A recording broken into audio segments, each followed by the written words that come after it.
Bwana, mambo vipi mwanafamilia wa channel tupendwa hii hapa ya Bizoza Media.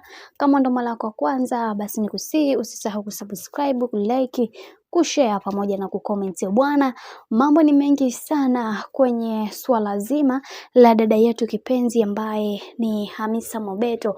Amezua mjadala mkubwa ambao uliwafanya watu wengi washindwe namna ya kuweza kumuelewa na kumfanya awe mwadilifu kwenye maisha yake na kwenye ndoa yake yote kiujumla, kwani kuna mambo mengi ambayo yameweza kutokea katika maisha na wengi wao waliweza kufunguka vitu vingi na kusema kwamba kwa hiki ambacho kinachoendelea sasa kuna mambo mengi tunatakiwa kuweza kuyajua na kuyafahamu kuhusiana na haya yote ambayo yanayoendelea. Bwana Hamisa Mobeto ameweza kumdhalilisha bwana mkubwa Azizi Ki, na tunafahamu kwamba sasa hivi ndoa yao imekuwa na mgogoro mzito ambao watu wengi wameshindwa namna ya kuweza kuzieleza vizuri, maana kila mtu anasema chake. Na pia tumeweza kuona watu wengi waliweza kumsihi sana Hamisa Mobeto kwa kutumia maneno makali ya kumwambia mume wake kwamba ananuka mdomo. Hili jambo limewaacha watu midomo wazi na ni jambo la kuchekesha pia.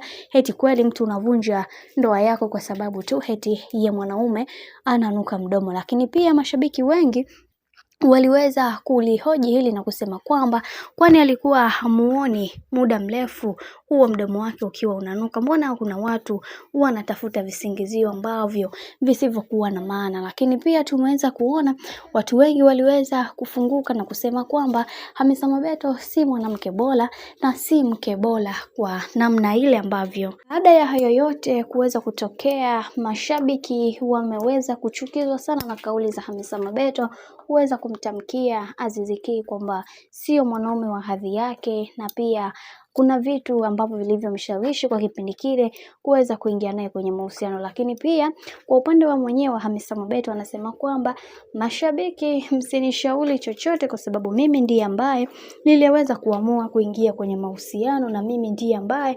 nitakayeamua kuweza kuvunja hayo mahusiano. Hivyo ni vyema mkaniacha kwa sababu kuna mambo mengi ambayo yamekuwa yakitokea katika maisha yangu na nahitaji kuweza kupata muda mzuri wa kukaa na kufikiria kwa maamuzi ambayo niliyoweza kuyafanya. Hivyo sitamani kuweza kuona watu wakiendelea kunibeza na kunikashifu kwa maamuzi ambayo niliyoweza kuyafanya. Lakini kwa upande wa mama Hamisa Mobeto tuliweza kuona aliongea mambo mengi ambayo hata watu wengine walishindwa kabisa kuweza kuelewa ni vitu gani ambavyo amekuwa akiviongea, na wengi wao wakasema kwamba kuna kitu ambacho hakiko sawa kwa mama Hamisa Mobeto.